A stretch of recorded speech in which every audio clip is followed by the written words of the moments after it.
Emergency declared in California town due to landslide threat. California Governor Gavin Newsom has declared a state of emergency in Rancho Palos Verdes. This declaration comes as a landslide threatens homes, prompting urgent action from local officials.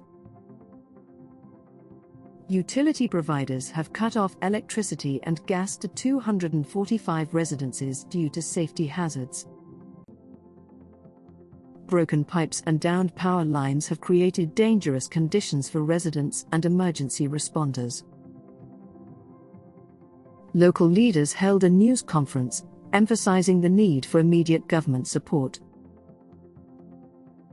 Stay informed and subscribe for updates on this developing situation.